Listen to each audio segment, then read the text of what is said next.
iniciar agora o nosso vídeo sobre oxímetros de pulso. Aqui nós mostramos o livro que serviu como base para esse curso.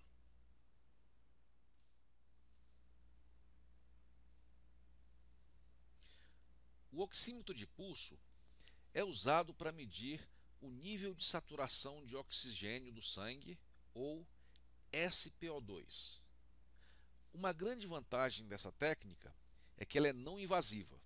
Ela não requer punções, né, para você retirar o sangue arterial e nem posterior análise gasosa em laboratório. Você simplesmente coloca uma peça no dedo da pessoa. Então ela é muito conveniente. Também ela permite um monitoramento contínuo e instantâneo.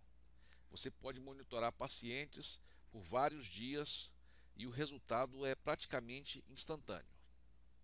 E esse monitoramento permite a detecção de várias condições, como a cianose, a taquicardia ou a bradicardia em pacientes que estão sendo monitorados. Vamos ver agora o que é medido pelo oxímetro de pulso. O que nós vamos medir será a saturação de oxigênio. Vamos ver o que é isso. Bom, o oxigênio que vai para o corpo humano é carregado, em sua maior parte, pelas hemácias. Tá? Hemácias. 97% do oxigênio, 97% vem das hemácias. Só 3% vem no plasma. Então, o que se mede com essa técnica é esse oxigênio, essa maioria do oxigênio carregado pelas hemácias. Dessa parte carregada pelas hemácias, vamos ver então como é que funcionam as coisas. O que o oxímetro de pulso mede é o seguinte: é a porcentagem de moléculas que tem hemoglobina em relação a que não tem.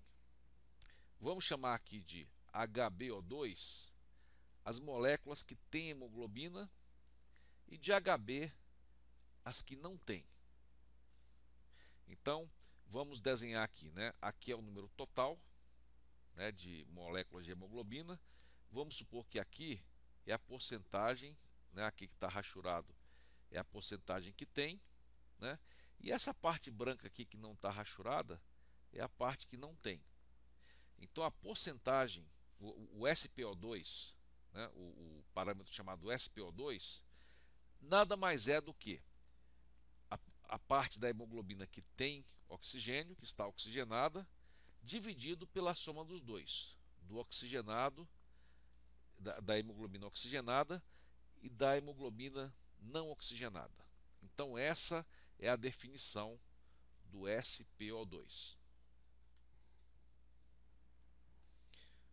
O oxímetro de pulso é considerado um equipamento de uso padrão em várias unidades, como as unidades de terapia intensiva, os centros cirúrgicos, em procedimentos com anestesia, em áreas de recuperação, unidade de queimados, unidade de cateterismo cardíaco, ambulâncias e outros ambientes.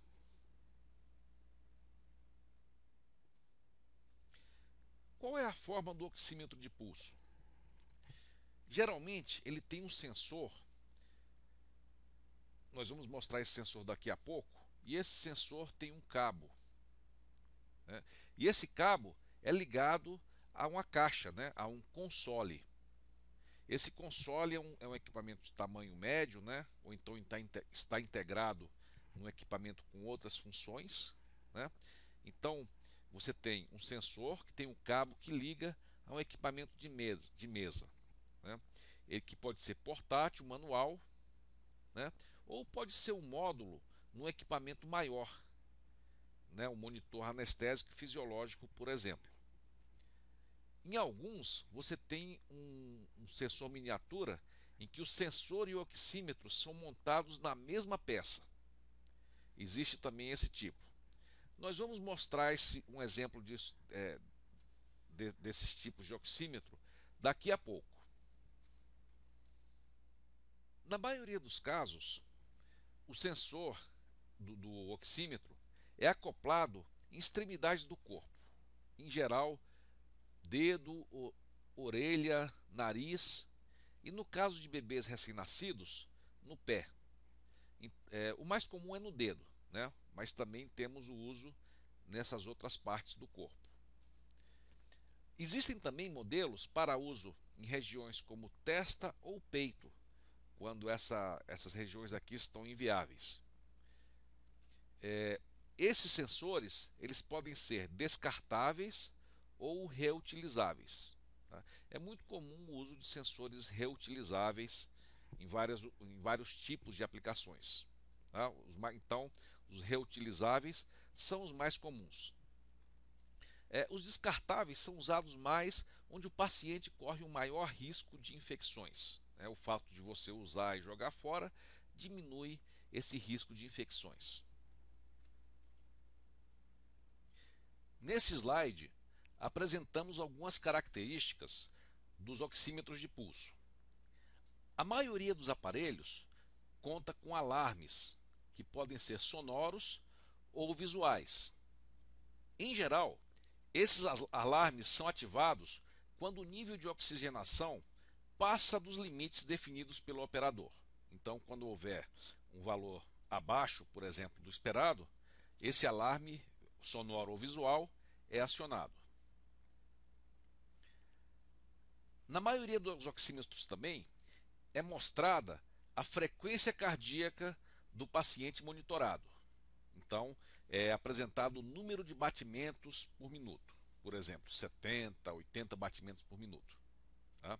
Em muitos também são apresentados resultados em barras e curvas pletismográficas. Tá? Você mostra aquelas curvas que estão relacionadas, né, com a operação do pletismógrafo.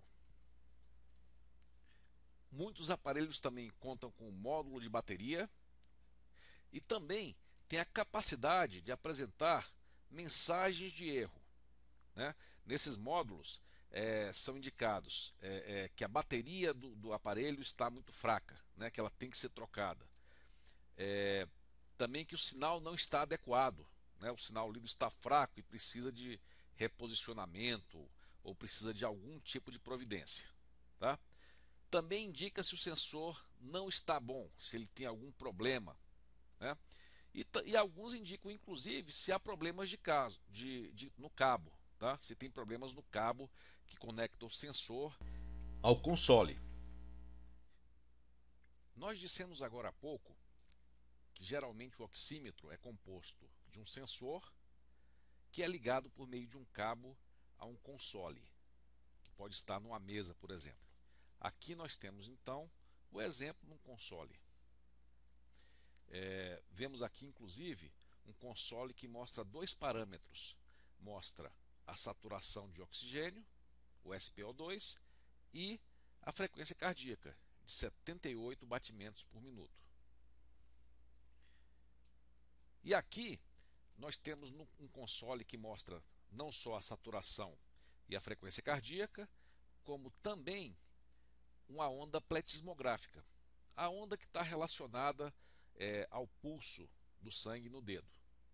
Nós vamos falar sobre esses elementos em breve e vamos ver o significado deles mais adiante. E como nós dissemos, ligado ao console está o oxímetro. Uma grande vantagem do oxímetro é que é simplesmente uma peça que você encaixa num dedo, né, num dos dedos. Aqui nós temos um exemplo fabricado, né, por esse fabricante de um sensor reutilizável de dedo.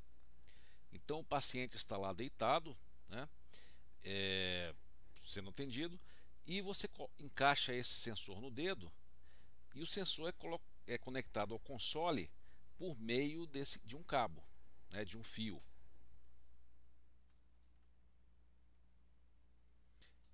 Nesse slide, nós mostramos um sensor descartável.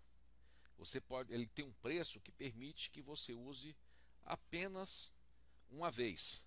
Jogue fora e troque por um outro. É claro que ele acaba sendo mais caro do que o reutilizável, mas ele é usado geralmente em casos onde o paciente tem um grande risco de infecção, tá? E ele é usado para evitar, né, para diminuir o risco dessa infecção.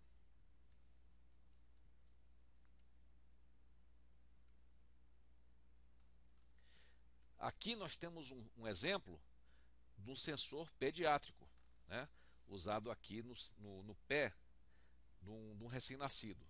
Nesse caso, facilita o fato, né, de ser pequenininho o pé. Tá? Então, aqui um outro tipo de sensor usado em neonatos.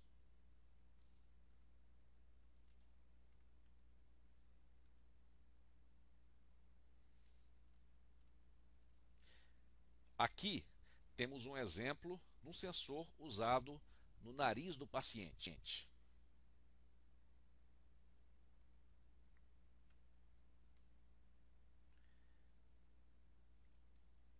Aqui temos um usado na testa.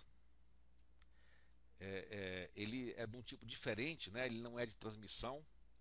Nós vamos ver a diferença desse tipo de sensor dos outros de dedo, né? Nós vamos ver que ele tem um princípio ligeiramente diferente.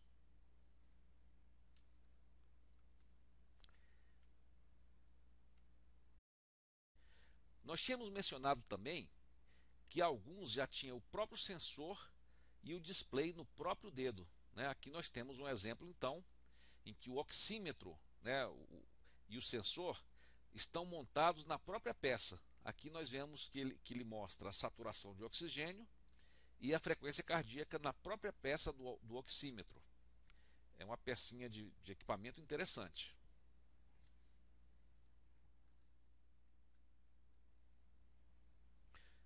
Pessoal, muitas vezes é necessário que um paciente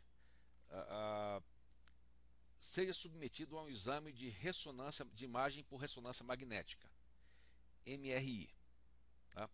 Nesse caso, todos lembram que tem um campo extremamente forte dentro das máquinas de ressonância magnética. Então não é qualquer tipo de sensor que pode, ou de equipamento, né, que pode ir numa sala de ressonância magnética. Quando você tem a necessidade de usar um oxímetro enquanto o paciente está fazendo esse tipo de exame, é necessário o uso de sensores especiais, né?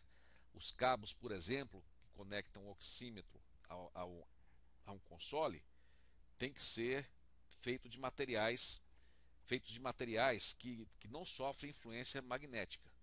Em geral, cabos de fibra ópticas, né? Eles também evitam que o paciente sofra queimaduras, né? Um dos efeitos que ocorre também nos metais, em metais, é o aquecimento dos fios por correntes induzidas, né? Então, esse tipo de sensor evita também queimaduras do paciente pelo aquecimento de elementos que possam ser aquecidos pelo exame, pelo aparelho de ressonância magnética. Tá? E também esse tipo de aparelho evita gerar artefatos nas imagens geradas pelos aparelhos de ressonância magnética. Ok, agora vamos nos concentrar em entender o princípio de funcionamento dos oxímetros de pulso. Primeiro, é importante observar que a coloração do sangue muda com o nível de oxigenação. Dependendo de como está funcionando o organismo do paciente, a quantidade de oxigenação do sangue pode aumentar ou diminuir. E, embora não seja bem conhecido esse fato, a cor do sangue muda de acordo com esse nível. Tá? Por exemplo, quando você tem uma alta oxigenação, o sangue adquire uma coloração vermelha, mais forte e brilhante. Isso por causa da alta concentração da oxihemoglobina, que é a hemoglobina combinada com o sangue, com o oxigênio, né? A hemoglobina do sangue combinada com o oxigênio.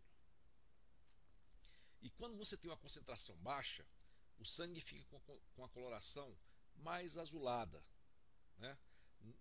Não exatamente azul, mas um pouco mais para o azul, né? Devido à alta presença da desoxihemoglobina, ou seja, a hemoglobina mais o gás carbônico. Tá? Então, concentração alta, coloração mais avermelhada, forte e brilhante, e para concentração baixa, uma cor mais azulada, né? Um pouco menos vermelha, tendendo um pouco para o azul. Tá? E esse é o princípio básico.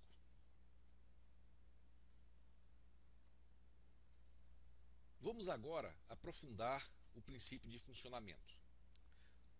O princípio usado é a espectrofotometria sanguínea. Geralmente o que se faz é medir a luz transmitida ou refletida em algum ponto do corpo, né? Geralmente a luz é transmitida através dos capilares ou refletida. Essa medida é feita de forma sincronizada com o pulso cardíaco, por isso o nome oxímetro de pulso. Vamos então ver como é que funciona essa espectrometria sanguínea.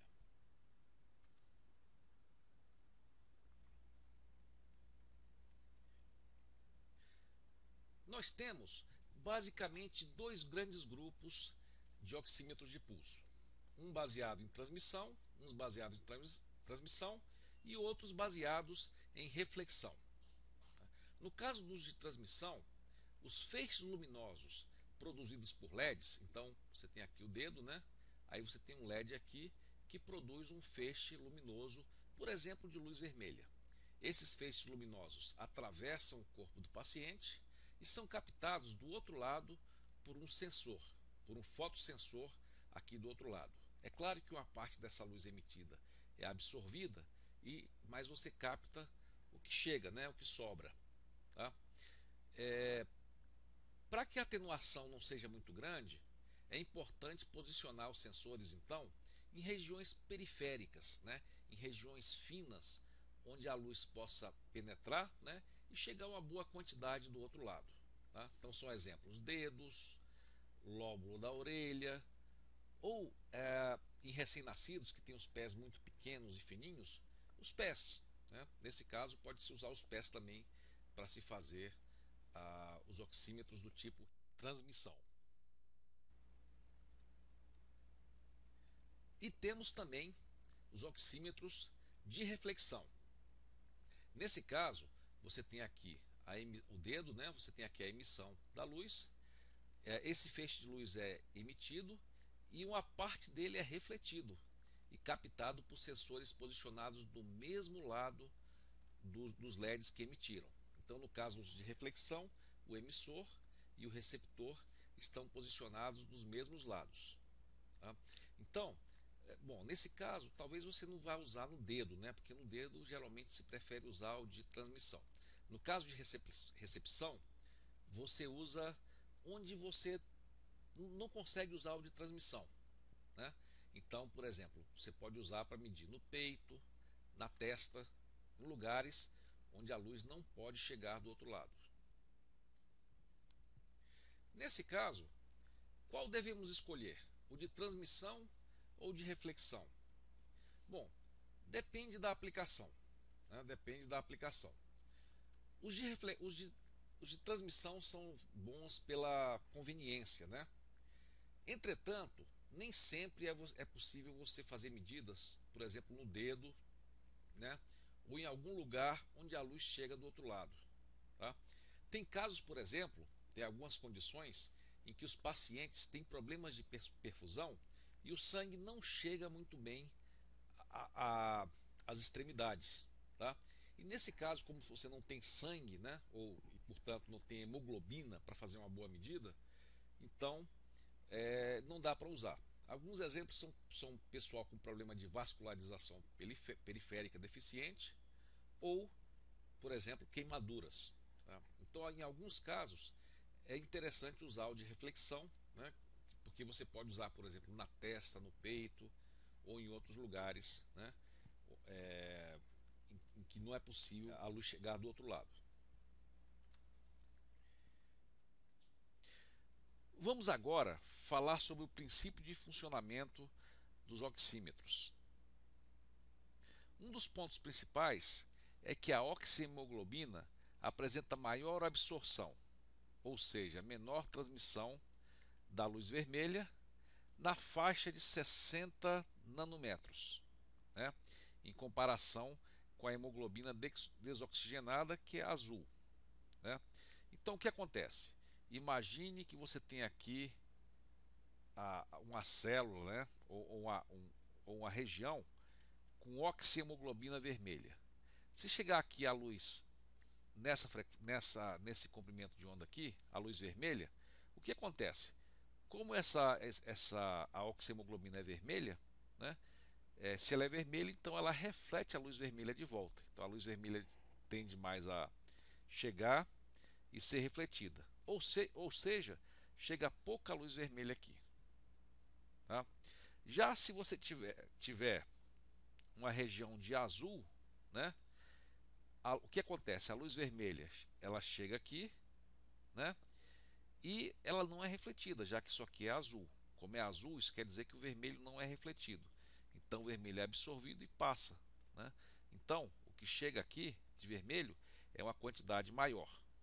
Então vamos de novo repetir o que a gente acabou de falar, né?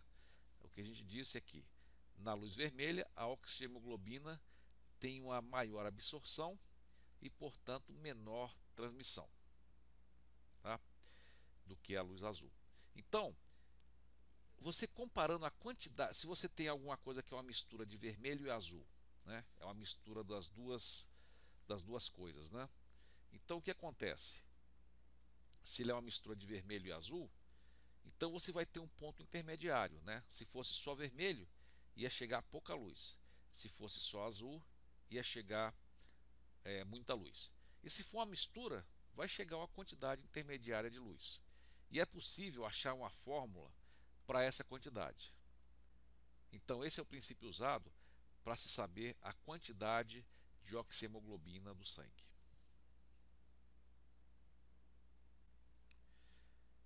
Temos também alguns fatos importantes, né?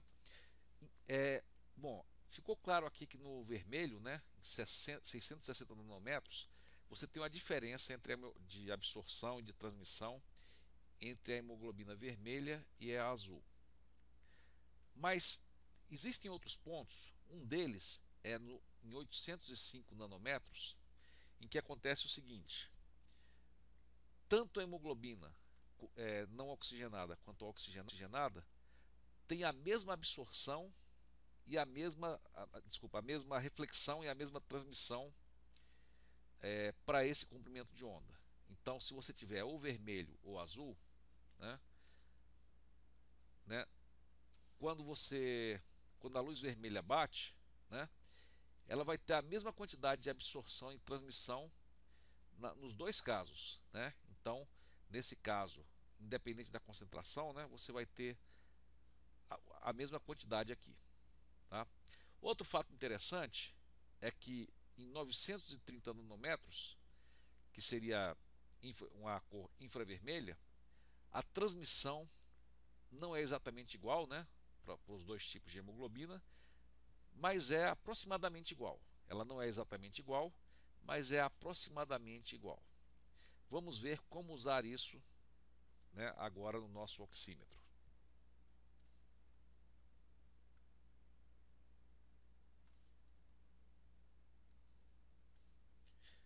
Então, observem aqui, né? Aqui nós temos o coeficiente de absorção, né, da hemoglobina, né? Da hemoglobina oxigenada e a não oxigenada, né? Parem um pouco e observem essas curvas. Observem também que aqui nós temos uma escala logarítmica, né? Tá? Isso aqui está em escala logarítmica. Ok, então observem só. Aqui na região do vermelho, né, olhem só o que acontece. Nessa região, a hemoglobina oxigenada absorve pouco a luz vermelha, então tem um coeficiente de absorção pequeno, né? Ou seja, ela reflete muito, então ela reflete muito e absorve pouco. E, bom, é claro que absorve quer dizer que ela transmite, né? Ela transmite pouco. Então, quando você tem uma luz vermelha aqui, então desse lado aqui você tem pouca energia que chega do outro lado. Já se você tiver a hemoglobina azul, né, a desoxigenada, que é essa aqui, né, o que acontece? Ela não reflete o vermelho e deixa passar, né? Então, o coeficiente de absorção é alto, ou seja, ela absorve e transmite, né? Então, o que acontece é que ela absorve e transmite e chega bastante luz do outro lado, tá?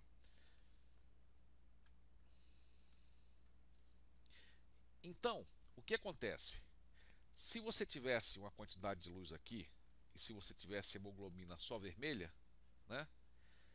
Se ela fosse só vermelha, você ia ver uma quantidade de absorção alta, né? Baixa, né? De reflexão alta e absorção baixa, e ia chegar pouca coisa do outro lado. Já se você pegasse a hemoglobina azul, né? Você ia ter uma absorção, ou no caso uma transmissão, né? Uma absorção alta significa uma transmissão alta, e você iria ter uma grande quantidade de luz chegando do outro lado. E se você tiver uma mistura, aí você teria quantidades intermediárias, né? Então você teria aqui, aqui, né? E dependendo de onde se encontra a medida nessa região aqui, você poderia ver a quantidade de hemoglobina vermelha e a quantidade de hemoglobina azul, né? E daqui a pouco nós vamos ver uma fórmula que permite determinar essa quantidade. Mas observem também o seguinte: nesse comprimento de onda aqui de 800 nanômetros, tanto a reflexão e a transmissão, tanto da hemoglobina vermelha quanto da azul, são iguais, né?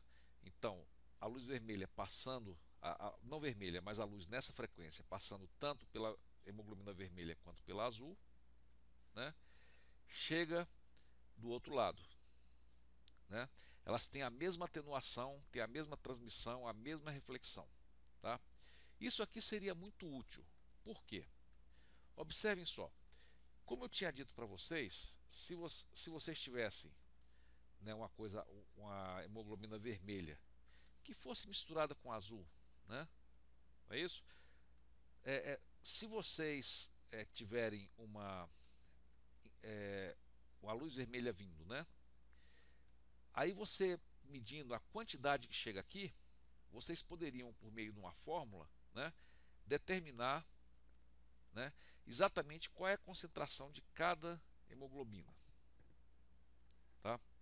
Entretanto, nós temos uma dificuldade.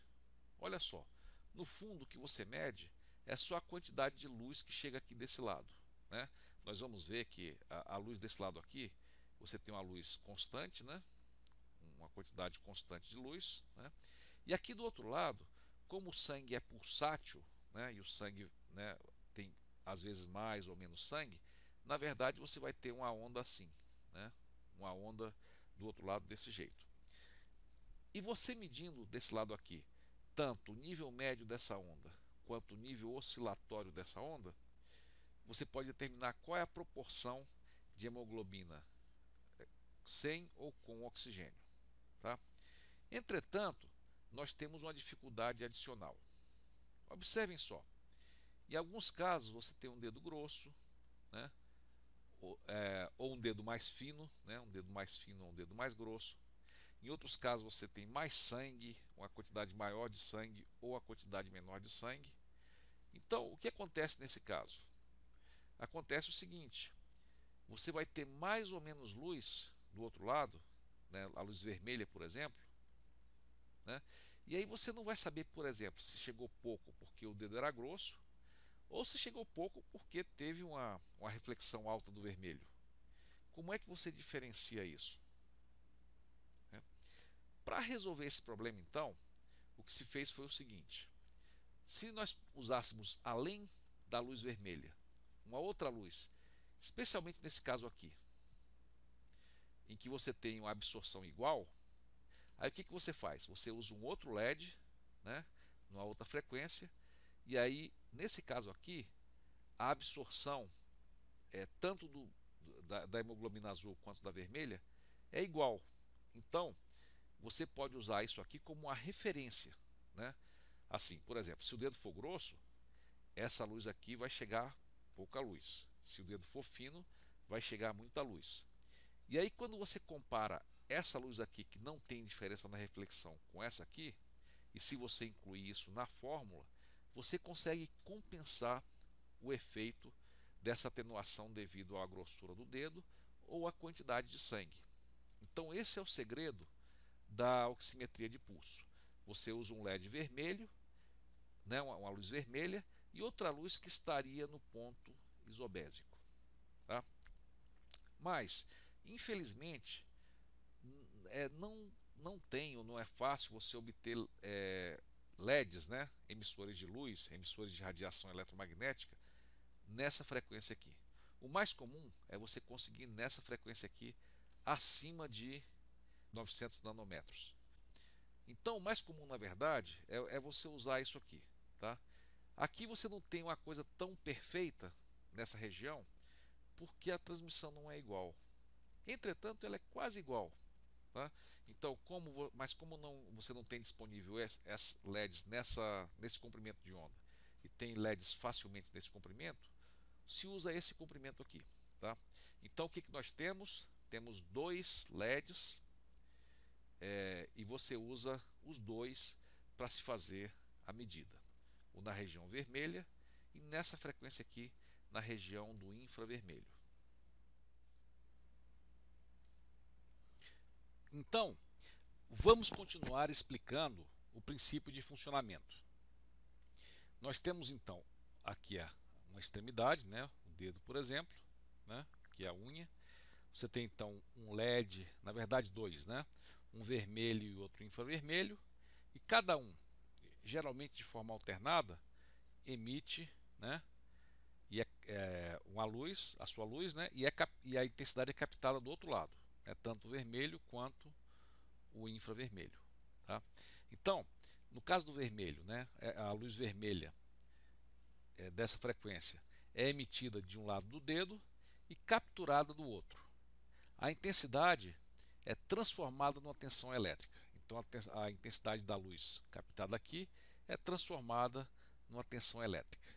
Nós vamos ver, inclusive, que ela é pulsátil, né? É uma tensão que oscila. O mesmo vale para a luz infravermelha. Né? Ela é captada, embora você não veja, ela existe, né? A radiação eletromagnética existe, e é captada desse lado. E aí você vai ter também a captação da luz infravermelha do outro lado.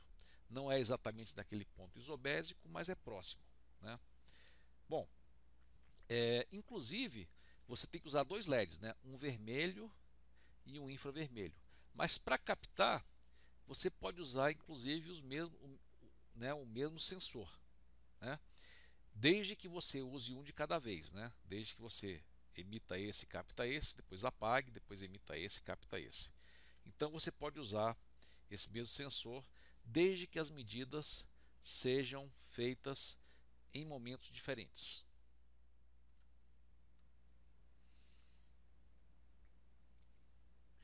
Feitas essas medidas, pessoal, teremos o seguinte: a razão, né, a divisão, né, você dividir uma quantidade pela outra. A razão entre as quantidades de luz vermelha e infravermelha captadas é usada para calcular o nível de saturação de oxigênio. Então, você mede a quantidade de luz vermelha, a quantidade de luz infravermelha e usa essas quantidades para calcular o nível de saturação. Depois disso, essas medidas são enviadas para processamento no oxímetro. Geralmente você transforma essas tensões num número digital, usando um conversor AD, né, em um conjunto de números digitais, geralmente por um conversor AD, e você envia isso para um microprocessador que então faz as contas para determinar qual é o SpO2.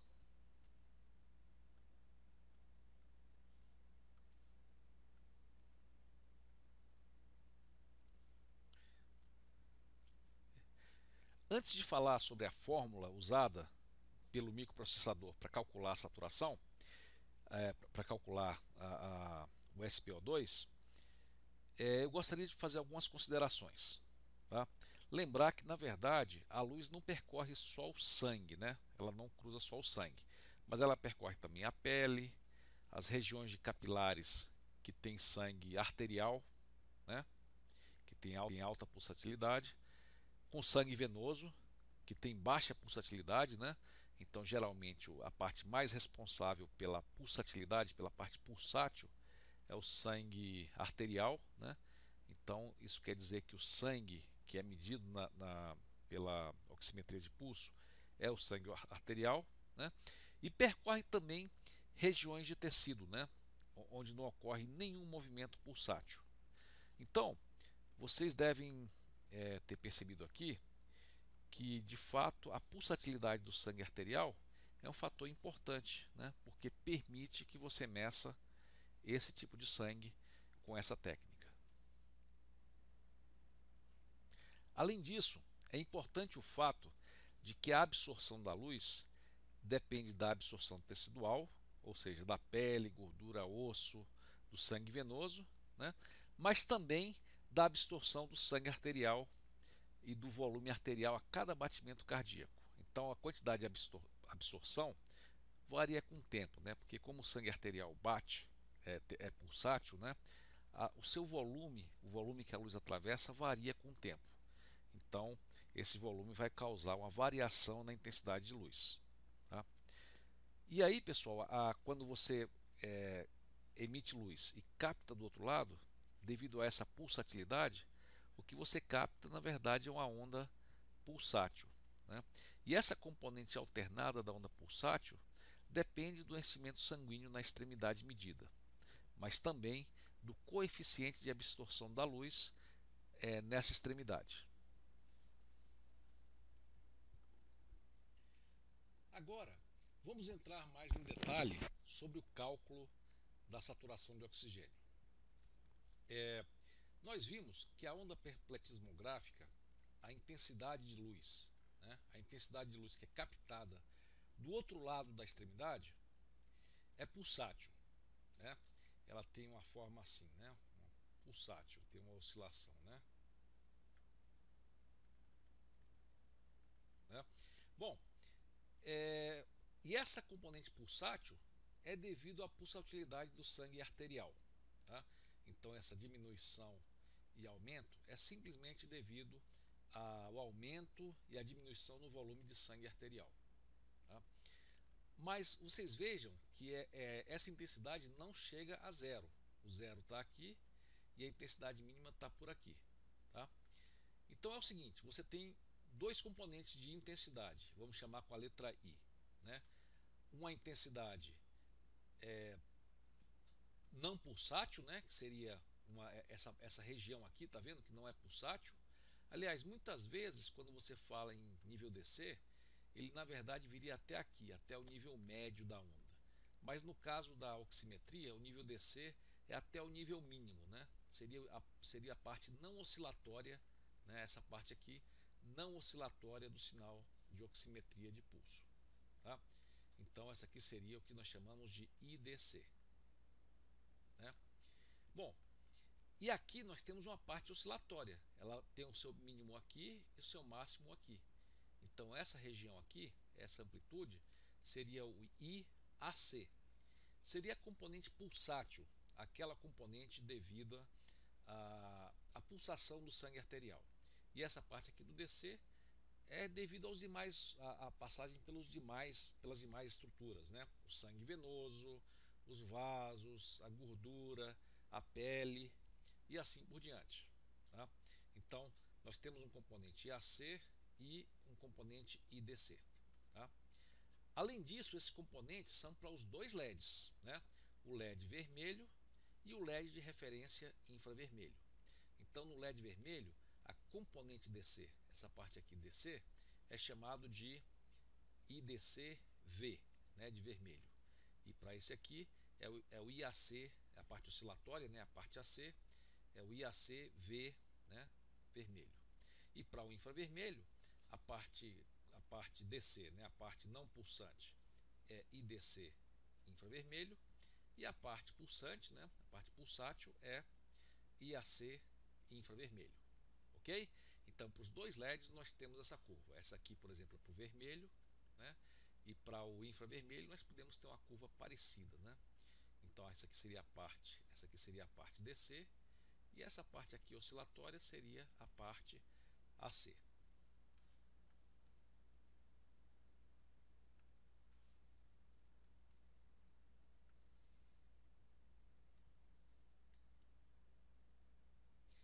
Aqui nós vemos uma curva real com mais detalhe, né?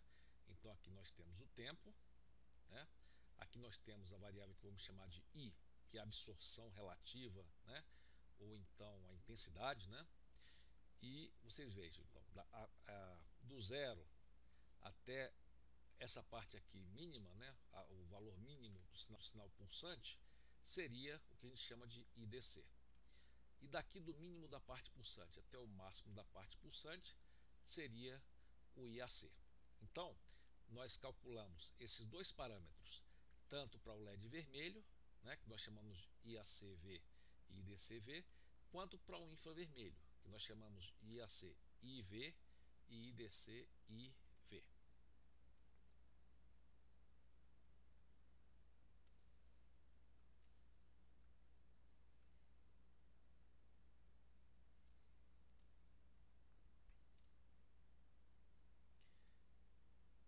E aqui, pessoal, nós vemos as duas curvas juntas, né?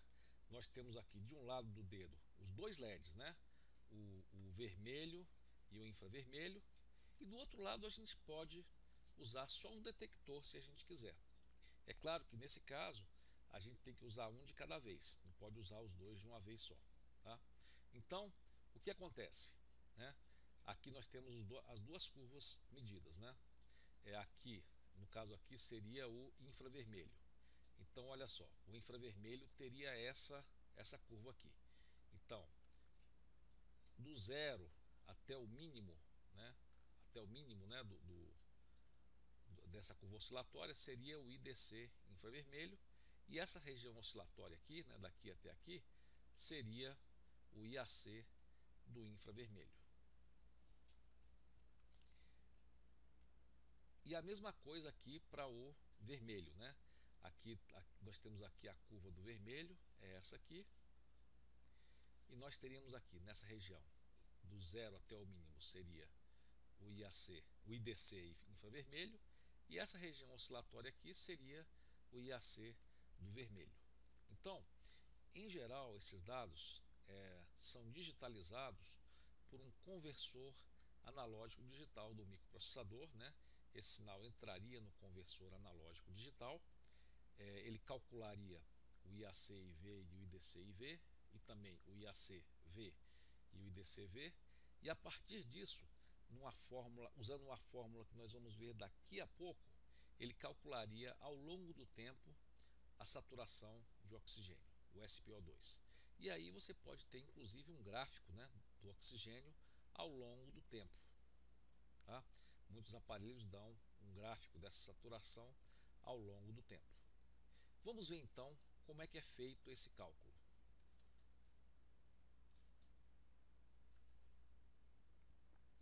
Antes de falar sobre o cálculo, vamos só ressaltar alguns pontos. Em geral, uma das vantagens do oxímetro de pulso é que, ao invés de você ter que fazer medidas toda vez de tirar sangue para medir o SpO2, você pode medir continuamente, de forma não invasiva, pode inclusive fazer um gráfico de como se comportou a saturação ao longo do tempo. Então, você pode fazer a monitoração contínua, né, do SpO2. Tá? É uma grande vantagem sobre as coletas de sangue. Você não tem que furar o paciente o tempo todo e você tem uma medida contínua, né, e você pode acompanhar o que acontece ao longo do tempo. É claro que isso traz uma desvantagem junto, né? É claro, né? E a desvantagem é que a medida com oxímetro de pulso, obviamente, tem menor precisão do que aquela com coletas da amostra de sangue. Tá? Mas é claro que na maioria dos casos você não precisa ter uma coleta super precisa. Tá? E é muito conveniente você ter uma medida, mesmo que não seja tão precisa, mas que seja feita o tempo todo e dê uma boa ideia ao atendente de como o paciente está, como está indo a saturação de oxigênio do paciente.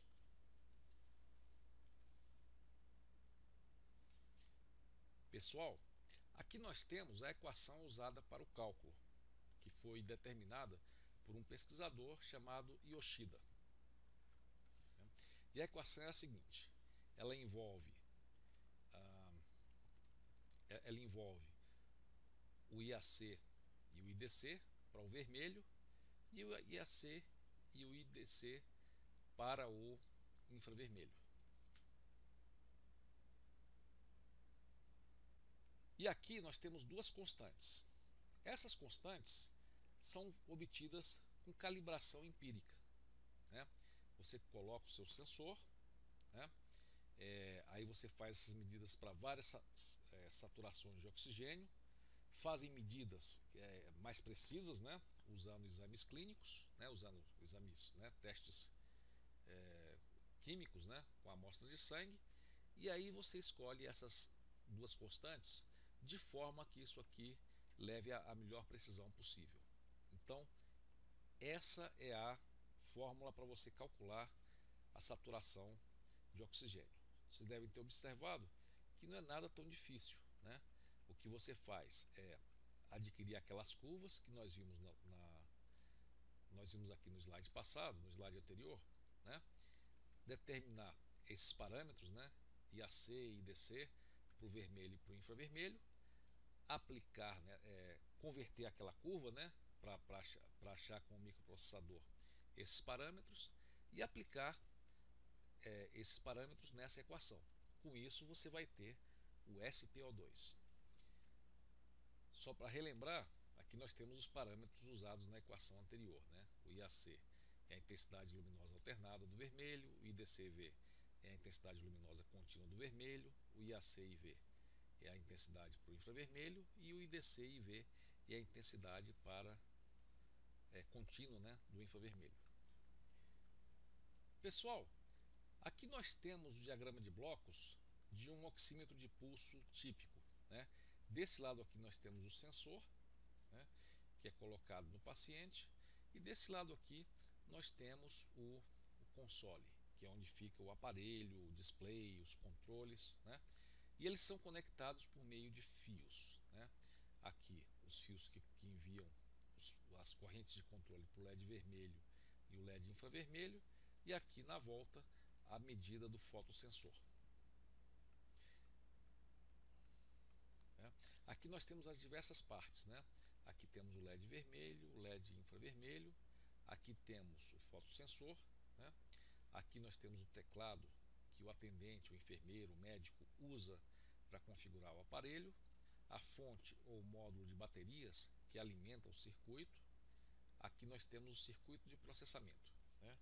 E esse circuito controla os alarmes, né? Sonoros e visuais, né?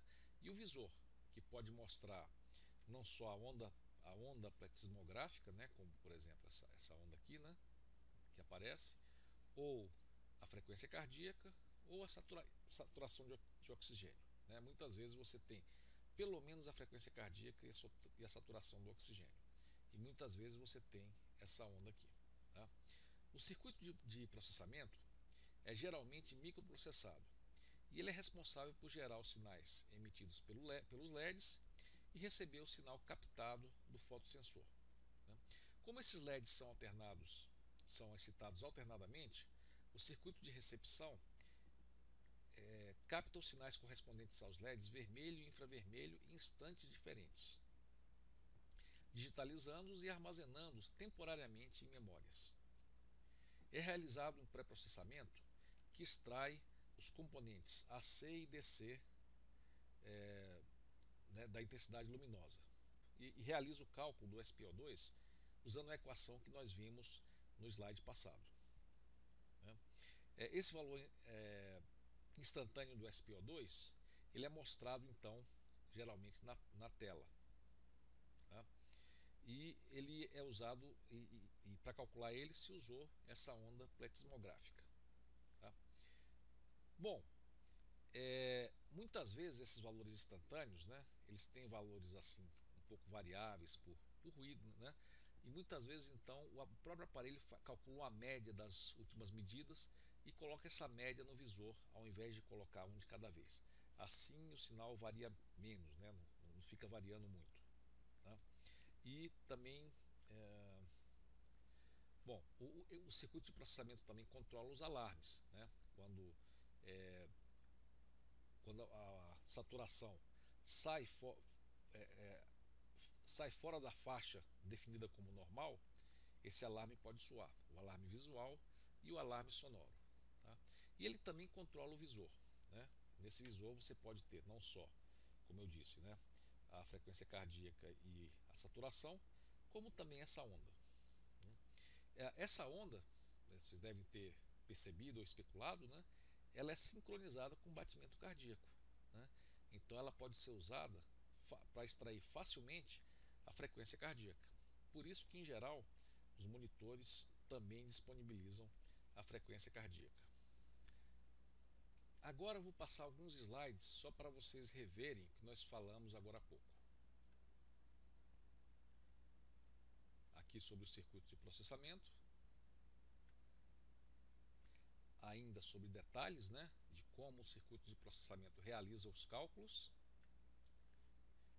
e aqui algumas características de alguns oxímetros de pulso. Vamos falar agora sobre as necessidades de instalação em relação aos oxímetros. Os oxímetros de pulso geralmente não requerem nenhum tipo especial de instalação, né? Existem vários tipos, né, como a gente falou antes, né? Os portáteis, que são usados em mesa ou rack, e necessitam de alimentação pela rede elétrica. Então, nesse caso, a alimentação da rede é a única necessidade. Temos os portáteis com bateria, que eles não precisam da rede e eles são usados mais durante o transporte de pacientes, né? O fato de ter a bateria é um custo extra, né? Então, geralmente no transporte você usa com bateria e nos fixos são usados aqueles alimentados pela rede elétrica. Existem os modulares, que são módulos que são instalados em monitores anestésicos ou fisiológicos, né? Você tem vários módulos e um deles é o oxímetro de pulso. E os manuais, que são alimentados por bateria e usados durante breves intervalos, quando o paciente está fora do leito.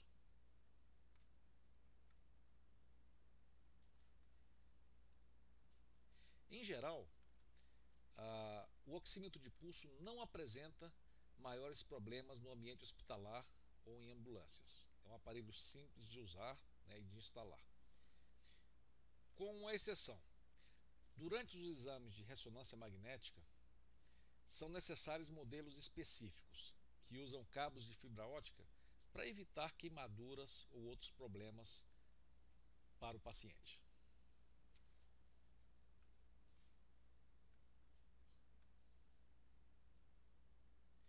Com relação à necessidade de treinamento de pessoal, esse aparelho em particular é considerado relativamente livre de problemas e exige bem pouco treinamento dos futuros usuários. Vamos agora falar sobre alguns dos principais problemas que ocorrem nos oxímetros de pulso. Esses problemas podem em geral ser divididos em operacionais, né, são causados pela utilização incorreta dos equipamentos, e os problemas funcionais, devido a defeitos internos nos equipamentos. Vamos ver agora quais são os problemas mais comuns. Temos aqui então alguns exemplos de problemas operacionais. Um deles pode ser a interferência causada por unidades eletrocirúrgicas. essas unidades geram correntes de alta intensidade e de alta frequência que podem causar interferências nos sensores ou nos cabos dos oxímetros de pulso. Por isso, muitos oxímetros têm circuitos de isolação ou dispositivos que interrompem temporariamente seu mau funcionamento durante as unidades eletrocirúrgicas. É importante verificar se esse é o caso quando essas unidades forem ser usadas. E quando elas forem usadas, é importante atentar para o seguinte: em alguns modelos, o aparelho congela o último valor medido durante a interferência da unidade eletrocirúrgica. E ele dá ao operador aquele último valor que não corresponde à medida atual. Então, quando as unidades eletrocirúrgicas forem ser usadas, é importante verificar se é esse o caso desse oxímetro.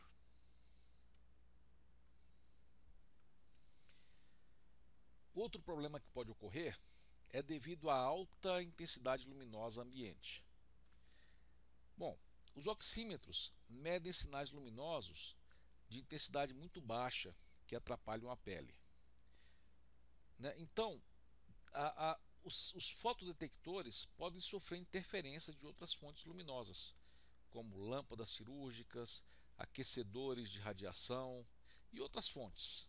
Então é preciso ficar atento se o excesso de luz não está interferindo nos sensores. Muitas vezes, os sensores, para evitar esse problema, eles usam coberturas opacas para minimizar o problema. Tá? Em particular, os sensores reutilizáveis têm essas coberturas opacas que são relativamente efetivas em lidar com a alta luminosidade ambiente. Já os sensores descartáveis, muitas vezes têm mais problemas, porque eles não têm uma proteção contra a luminosidade ambiente tão efetiva.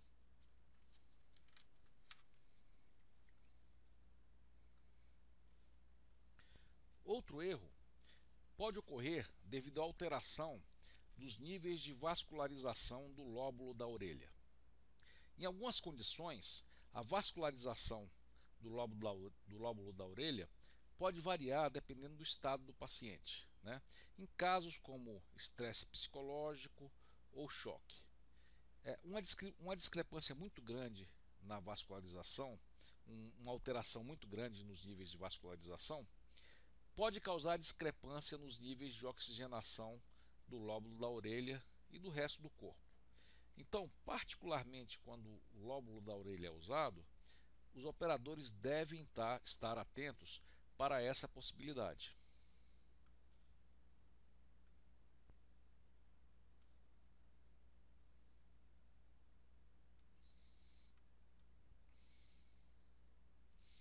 Um outro problema que pode ocorrer, que nós já mencionamos mais cedo no vídeo, é quando se usa o oxímetro durante testes de imagem por ressonância magnética. Se não for usado o oxímetro correto, adequado para aparelho de ressonância, esse uso pode causar queimaduras devido a correntes induzidas nos cabos, e também pode atrapalhar a medida, gerando artefatos na imagem por ressonância. Nesse caso, para evitar esses problemas, é importante que se use oxímetros adequados, em geral aqueles que usam fibra ótica para comunicar o sensor ao console. Outro problema que pode ocorrer é o uso de sensores incompatíveis com o oxímetro. Já houve relatos em que o usuário tinha um oxímetro e usou o sensor de outro oxímetro. E quando ele fez isso, houve o relato de queimaduras e erros de medidas. Então é muito importante que o usuário tome muito cuidado e se certifique que o sensor é o sensor correto de fato para aquele oxímetro. Um caso particular importante é a intoxicação por monóxido de carbono. Nesse caso, o oxímetro pode dar uma medida errada. O que acontece? Na intoxicação com monóxido de carbono, é formado na hemoglobina a carboxihemoglobina, que é diferente da oxihemoglobina, né? É um composto tóxico que se incorpora à oxihemoglobina e é estável, né? O problema é que essa carboxihemoglobina tem a mesma coloração avermelhada da oxihemoglobina. Então, o oxímetro não consegue distinguir as duas e ele soma as duas, a oxihemoglobina e a carboxihemoglobina, dando uma medida errada da oxihemoglobina. A solução para isso é, nos casos desse tipo de intoxicação, recorrer sempre à oximetria laboratorial.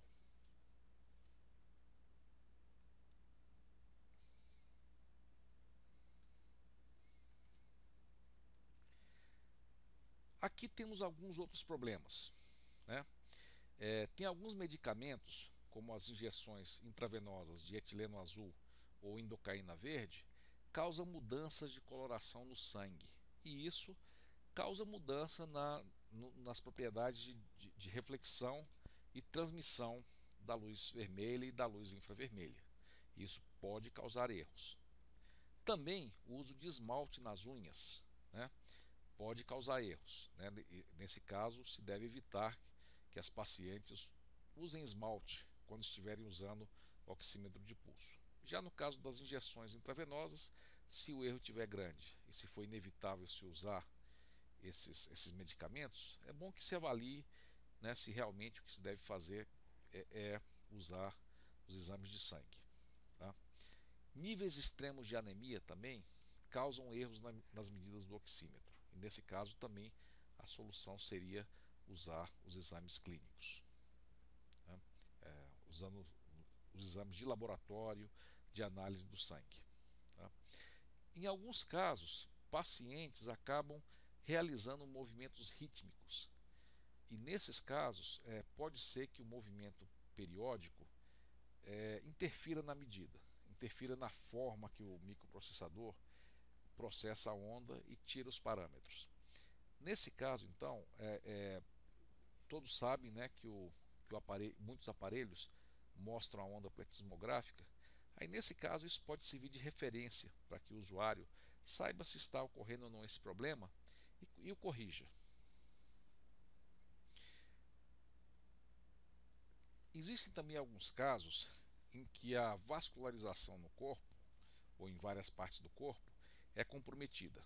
Casos como hipotermia, problemas de vascularização periférica, queimaduras, hipotensão, uso de drogas, vasoconstritoras, baixo débito cardíaco e outros. Nesse caso, o melhor é não usar aqueles sensores de extremidade de transmissão. Nesse caso, seria melhor usar os sensores de reflexão, aqueles que medem a luz refletida são colocados na testa, no peito. Ok? Também podem ocorrer problemas quando se usa torniquetes, manguitos de pressão arterial ou infusões venosas na mesma extremidade que o sensor está sendo usado. Então, quando ocorrer esses testes com isso aqui, com essas condições, é importante que o usuário tenha em mente que isso pode afetar a medida do oxímetro.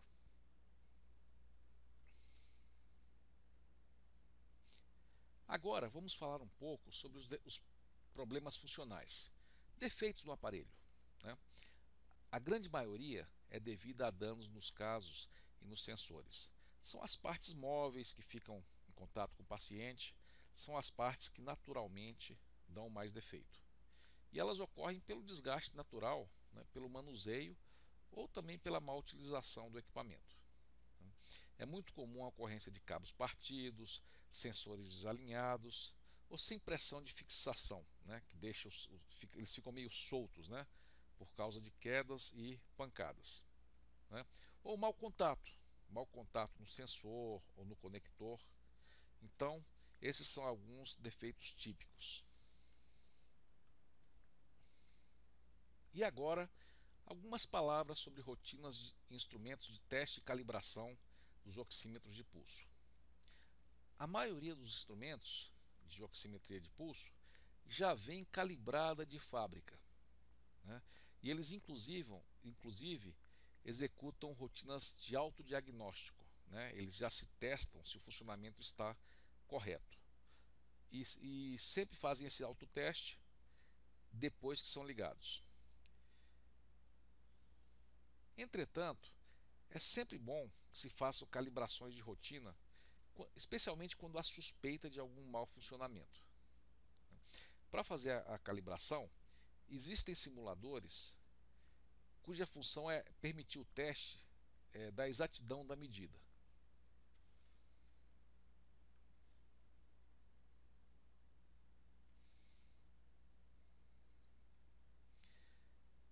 Existem dois tipos de simulador: o simulador de pulso e o simulador eletrônico, né? O simulador de pulso ele tem uma extremidade semelhante a um dedo, e essa extremidade artificial é colocada no sensor, né? E esse aparelho, que é o dedo simulado, né, ele contém um grau de opacidade, né, de resistência ou não à passagem da luz, e tem pulsatilidade mecânica, né? Tem uma opacidade e uma pulsatilidade mecânica conveniente, que é definida pela pessoa que faz o teste. Então ele permite um pulso com comportamento esperado, né? E se testa se a medida está dentro do esperado. E temos o simulador eletrônico, né, que ele permite testar separadamente o conjunto cabo-sensor e o console do oxímetro.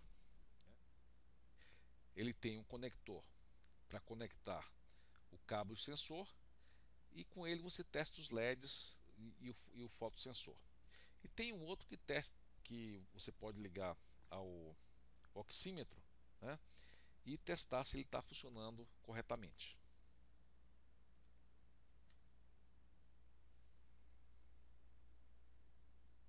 Aqui terminamos a nossa aula sobre oxímetros de pulso.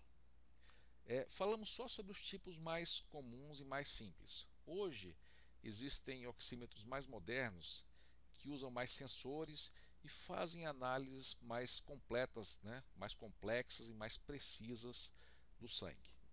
Mas isso vai ficar para um vídeo futuro. Obrigado pela atenção e tenham um bom dia.